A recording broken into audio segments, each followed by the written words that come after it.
ठीक है। Direct and bending stresses का एक सम देखते हैं। यहाँ पर क्या लिखा है, calculate the maximum and minimum stresses for rectangular column having 300 mm wide and 500 mm depth. तो क्या करो, पहले कॉलम बनाओ, ओके। उसकी विड्थ कितनी है, 300 mm। पहले पूरा क्वेश्चन मत पढ़ो, क्वेश्चन पढ़ के डर लगता है। D is equal to 500 mm। Beam is carrying load of 1200 kilo newton. Okay, तो गिवन में हमें लिखना है क्या क्या गिवन हमारे पास है। विड्थ मतलब B is equal to 300 mm, इसको इसी फॉर्मेट में लिखो एग्जाम में। Depth is equal to 500 mm। कितना लोड है, P is equal to 1200 kilo newton. Kilo newton को न्यूटन में कन्वर्ट करने के लिए 10⁻³ at an eccentricity of 50 mm। Eccentricity को हम क्या बोलेंगे, small e, 50 mm, which is on axis intersecting the thickness of the column. Okay, तो हमारे पास यहाँ पर अभी कितने एक्सिस है, 2 एक्सिस है, एक एक्स एक्सिस है और एक वाई एक्सिस है। यहाँ पर बहुत अच्छे से समझ के लो कि उन्होंने बोला है कि लोड कहाँ पर एक्ट कर रहा है, ऐसे एक्सिस पे जो कॉलम के थिकनेस को इंटरसेक्ट कर रहा है। डी मतलब क्या है, डी को थिकनेस भी बोल सकते हैं। तो डी को कट करने वाला एक्सिस कौन सा है, एक्स एक्सिस। मतलब लोड कहीं पे यहाँ पर एक्ट कर रहा है, फोर्स कहाँ पर एक्ट कर रहा है, एक्स एक्सिस पे एक्ट कर रहा है at an eccentricity of 50 mm। बराबर, कहीं जब भी ये एक्सिस, जो भी एक्सिस से इंटरसेक्ट करेगा, इसके अपोजिट वाला मोमेंट ऑफ इनर्शिया लेना है। जैसे फॉर एग्जांपल हमारे पास रेक्टेंगुलर के 2 मोमेंट ऑफ इनर्शिया है, Ix एंड Iyy, बराबर। बट अभी फोर्स कहाँ पर एक्ट कर रहा है, कौन से एक्सिस पे एक्ट कर रहा है, एक्स एक्सिस पे एक्ट कर रहा है। कैसे समझा मुझे, क्योंकि क्वेश्चन में बोला है कि कॉलम के थिकनेस को जो एक्सिस एक्ट कर रहे हैं वहाँ पर क्या कर रहा है, फोर्स एक्ट कर रहा है। तो ये ऐसे मूवमेंट जनरेट कौन से एक्सिस पे करेगा, वाई एक्सिस पे। तो हमें हमेशा क्या करना है, इसके अपोजिट वाला ही एक्सिस क्या करना है, कैलकुलेशन में लेना है, बराबर। गिवन लिखने के बाद हमें लिखना है टू फाइंड। क्या फाइंड करना है, सिंपल। उन्होंने बोला है maximum and minimum stresses, sigma max and sigma minimum calculate करना है, बराबर। उसके बाद हम क्या करेंगे, इसको सॉल्व करेंगे। सॉल्यूशन के लिए मुझे एक चीज़ तो पता है कि सिग्मा मैक्स क्या होता है। Sigma max is nothing but direct stress plus bending stress. Sigma minimum क्या होता है, direct stress minus bending stress. तो सबसे पहला स्टेप क्या रहेगा, सबसे पहला स्टेप रहेगा to find direct stress. Direct stress मुझे क्या कहता है, sigma 0 is nothing but force upon area. पिछले वीडियो में हमने ये देखा था, बराबर। मेरे पास क्वेश्चन में फोर्स गिवन है बट एरिया नहीं है, तो एरिया कैसे निकालेंगे, रेक्टेंगुलर है तो B इंटू डी।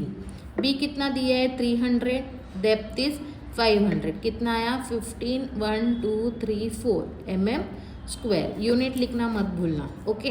अब फोर्स कितना है हमारे पास, क्वेश्चन में दिया है 1200 इंटू 10⁻³ डिवाइड बाय 15, 1 2 3 4, ओके। तो इसका आंसर कितना आएगा हमारे पास, स्ट्रेस का आंसर कितना आ जाएगा, 1200 इंटू 10⁻³ डिवाइड बाय 1 1 2 4 8। तो sigma 0 is equal to 8। Unit क्या बताया था, न्यूटन पर mm स्क्वायर। इसको बॉक्स डालो। उसके बाद मुझे क्या कैलकुलेट करना है, बेंडिंग स्ट्रेस।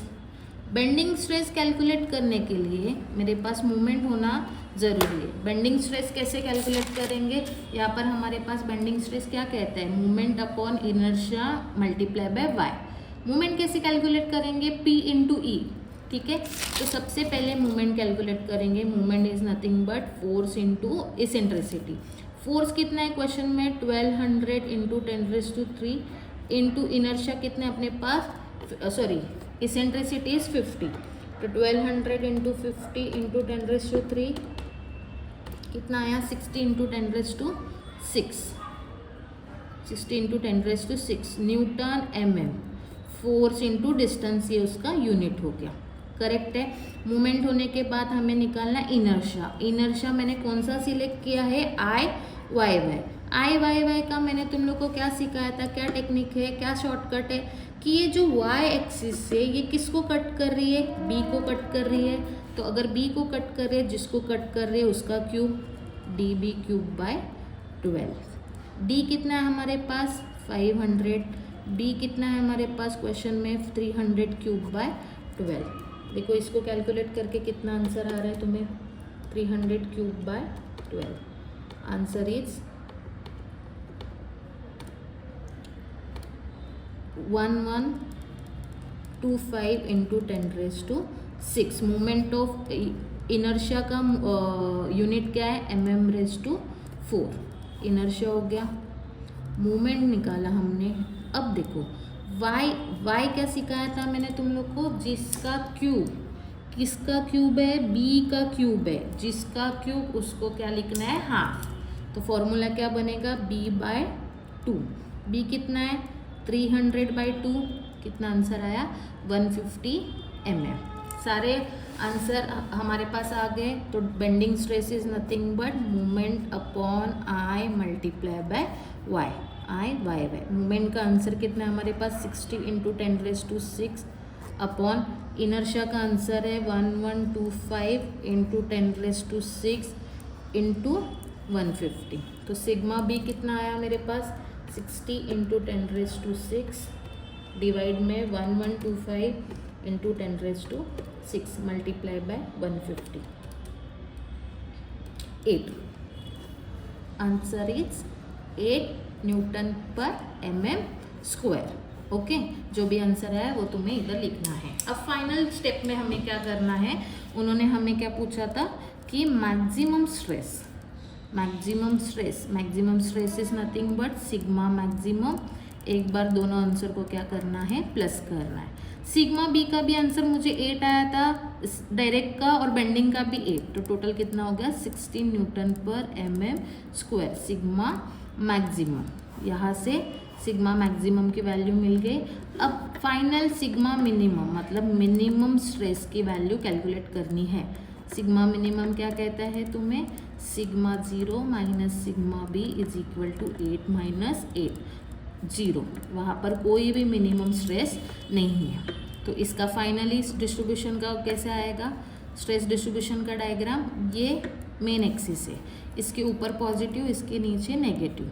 अब यहाँ पर तुमको मैक्सिमम स्ट्रेस कितना आया है 16 न्यूटन पर mm², और मिनिमम कितना आया 0। तो उसको सिंपल यहाँ से इसको क्या करो, यहाँ पर ज्वाइन करो। ये हो गया तुम्हारा स्ट्रेस डिस्ट्रीब्यूशन का डायग्राम।